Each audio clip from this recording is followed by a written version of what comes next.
dangerously skip permissions, which sounds dangerous, and I guess it sort of is. You see this poor guy on the screen here? That's how I feel inside. Because my friend won't jump on a live stream with me and explore some cool stuff. So I'm making this video. How about that? Let's start with an empty folder. I always like to have all my source control in a folder called SRC. And what I'm going to do here is I'm going to create a new folder. Now, I got to think about the name.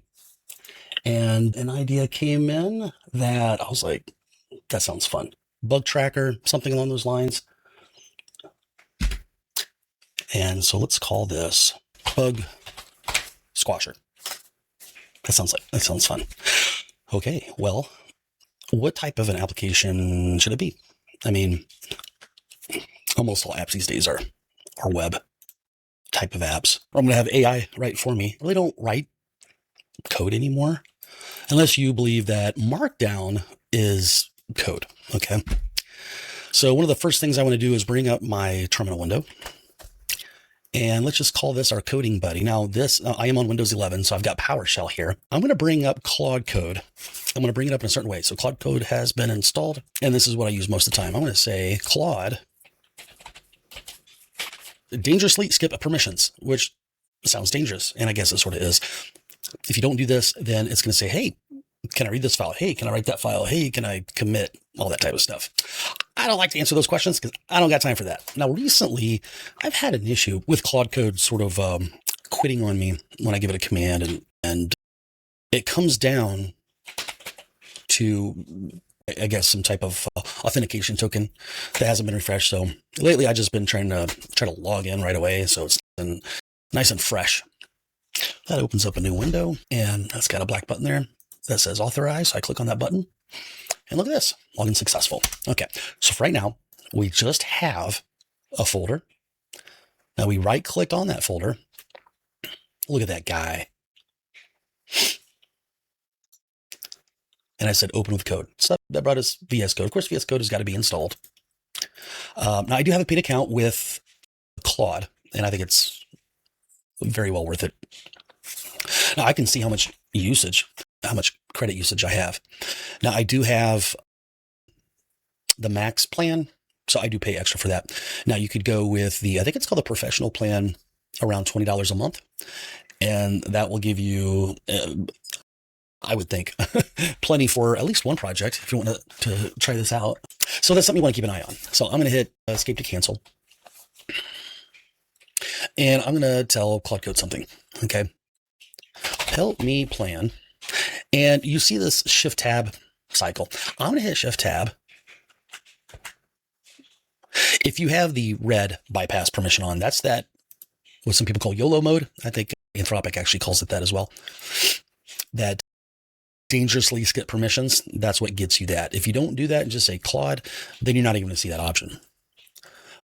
I don't know what this blank thing is for, but you keep going until you see plan mode. It's actually smarter if you go into plan mode for planning. Okay. So let me plan out, let's say a web application. Let's use Microsoft Technologies. This friend that just doesn't have any time for me anymore. That makes me feel like this guy. He codes in C#. Okay. So let's say C#. What about SQL Server? There's a free version of SQL Server we could use. Let's use, why not Blazor? Okay. I know this friend who doesn't make any time for me. He's actually the one who told me about Blazor. It looks sort of cool. I want a quality assurance application that tracks all the defects my clients tell me need attention. My clients get upset if they have to tell me more than once. Okay, so we're going to build a web application. It's going to be C# SQL Server, Blazor. Now, I know that there are 3 flavors of Blazor, and Blazor uses a technology. Aren't there decisions to be made with what type of Blazor? So this is going to be like a conversation that we have, and it's just going to do all the work for us. Now, we'll put a question mark in there. I'm going to show you a cool thing that's going to speed up things quite a bit, because I don't type all that fast. And when I do type, a lot of times I'm misspelling words. Oh, I'm right. There are important Blazor hosting model decisions. Okay. Well, I'm just going to straight up tell it. I'm using a program. Let's see if it actually, well, it looks like I have some things to respond to here that I'll handle first. Runs on server, real-time signal R connection, best for internal apps, simple deployment, full .NET access. So as you can imagine, that will run on the server, on the web server. Blazor WebAssembly runs in the browser, works offline, but larger download. Okay, let's stay away from that. I don't think that really describes what we need. A Blazor web app, hybrid approach. Ooh, most flexible, but more complete. Let's stick with the server, especially if this is our first Blazor application. Seems like the way to go. How will users access this application? Let's go with 3. So that's going to be internal and external. What scale are we planning for? Simple latency. Let's see, 1 to 10 clients.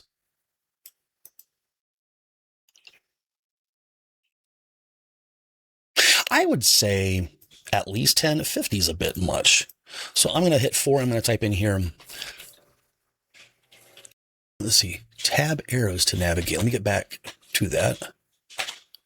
There we go. I thought I started typing here. Oh, I can't hit that. Okay, so if I hit 4, I'm going to have to type the word 10.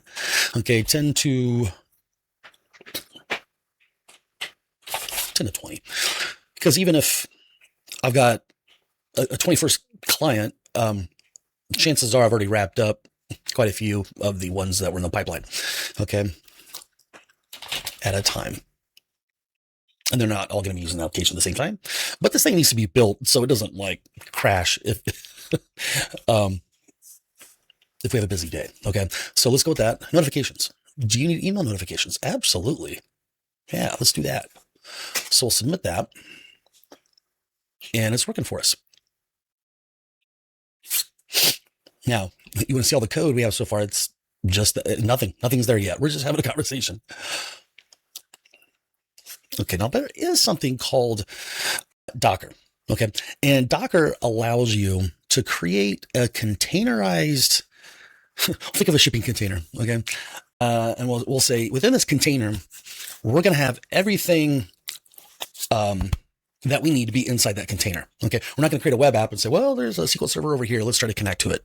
Okay, and then we're going to move it out. No, we're going to define the application. We're going to define the database and any other cool stuff and libraries. We'll put it all into one container, and we'll develop. Well, we won't be develop. We'll be developing in VS Code. We'll test, and we'll spin up a container, and it'll be running. It'll be separate than maybe what we do in dev. So when we test it, it'll run there. And then when we're ready for production, we'll say, hey, just push this container. It's a Docker container. So I'm going to talk to it about Docker here. And I run my own servers, my own virtual private servers, and I set them all up to run Coolify. And it just makes it easier. It's a nice platform. It's really flexible. I can throw a Docker container at it. It knows how to handle it very well. So if I say Coolify, that's what that's about. All right, so we're going to keep this light. I've created a comprehensive plan for Bug Squasher. Here's the summary. All right, now I can hit Control+, make this bigger. I don't have to have this thing right here. There we go. I don't need to look at the files that don't exist anyway, right? All right, here we go. Let's look at this. Admin, internal, client. Yeah, let's start off with that. Let's do an MVP, right? Minimal viable product. We don't want to get too crazy. We'd like to get something stood up and sort of out there we can poke at. That's what gets people excited, including myself, especially clients. They like to see their brainchild, their idea start to come to life as soon as possible. And that's understandable. Client logs in, submits defects, description, priority, attachments. That sounds good. You get email notifications immediately. Internal team acknowledges assigns work done. Okay, status changes trigger email to client. That sounds great. Foundation, core features. Sounds great. Which Blazor component library do you prefer? MudBlazor. I've never heard of MudBlazor. I mean, this is really the first Blazor app. I've done testing years ago, pretty much. But yeah, so I'm going to defer to whatever it thinks. Okay. It's free. Material design, excellent docs, most popular, great idea for tables and forms. Okay. Free tier available. More enterprise feel.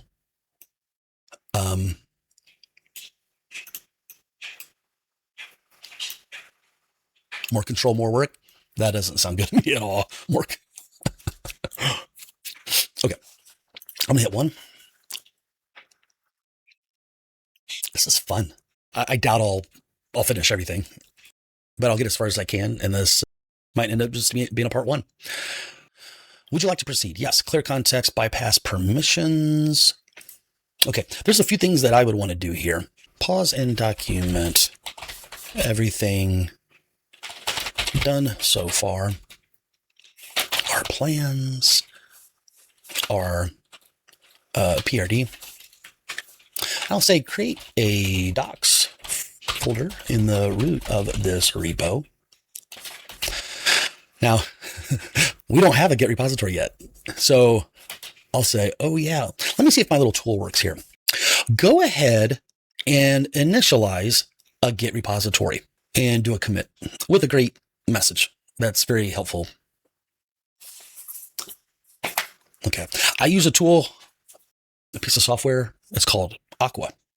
And it's not free, but they do a trial. And I think it's like $10 a month, which is well worth it for me. Okay. So pause, document everything we've done so far. Our plans, our PRD. Okay. Go ahead and initialize a Git repository, do a commit. Yeah. Okay. I'm going to do this again. Hey, make sure that our readme.md file has been created and has all the appropriate information a readme in a repo should have. Go into the type of project this is, the intent, add in the folder and file structure that you are imagining or have already started on.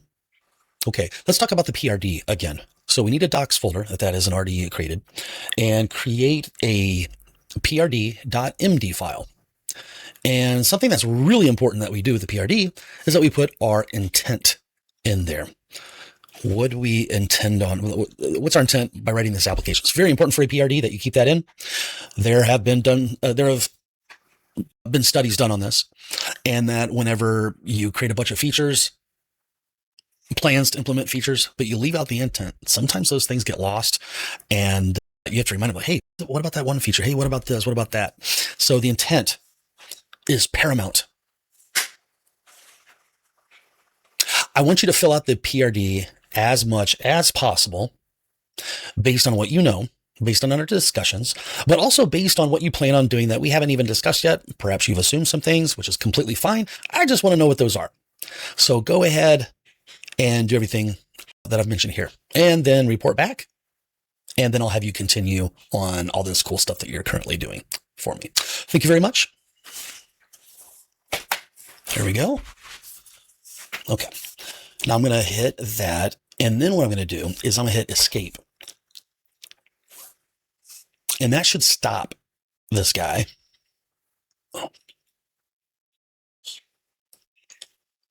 I'll pause the implementation and document everything properly.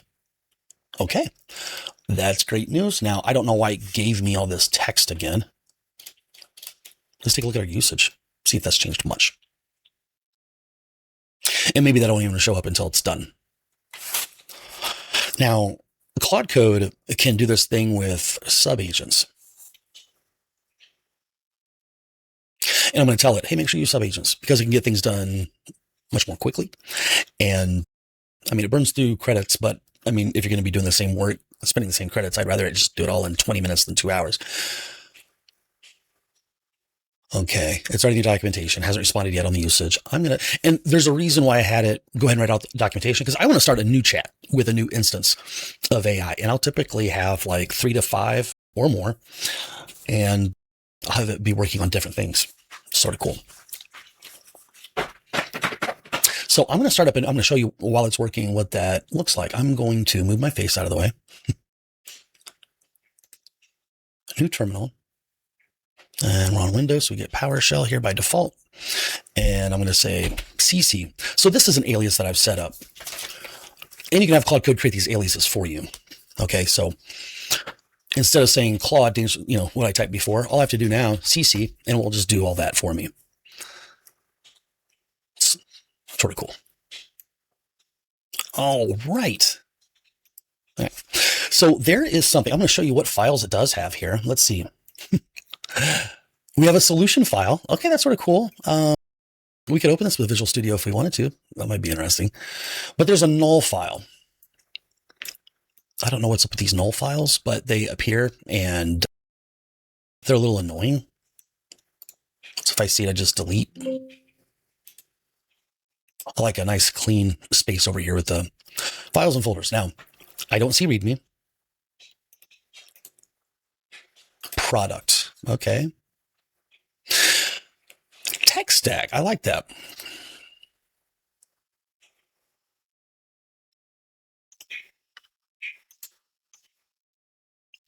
Okay. There is an extension you can go and get. And if you type in here, Markdown Editor,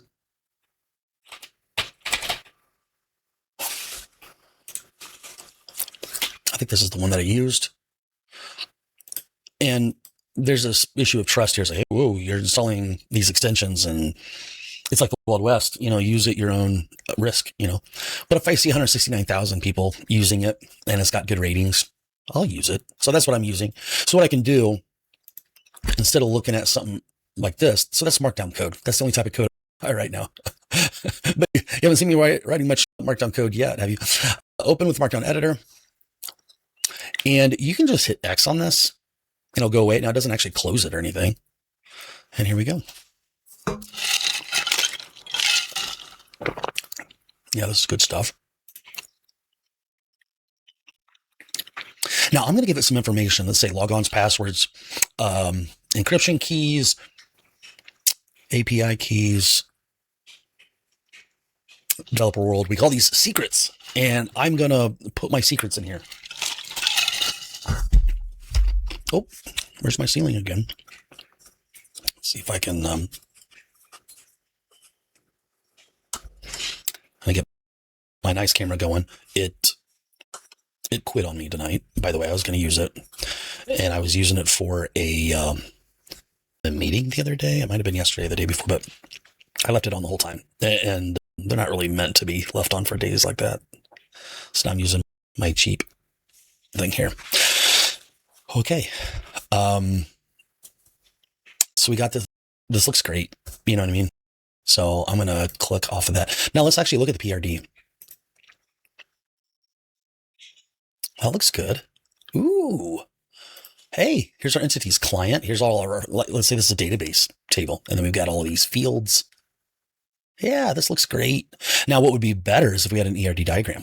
Why doesn't it just create an ERD? You know what? You should just demand everything that you can dream up, and you can see that it actually sort of does that. Okay, now here's a README. Let's check this out. This looks great. It shows me how it's going to build out all the folders and files and everything. Oh, look at this. So even stuff that we didn't mention, it knows that we'll need it, like this entity framework core. And I believe that would be referred to as an object, an ORM, an object relation mapper. I believe that's an authentication ASP.NET Core identity, mailgun. Okay. This looks great.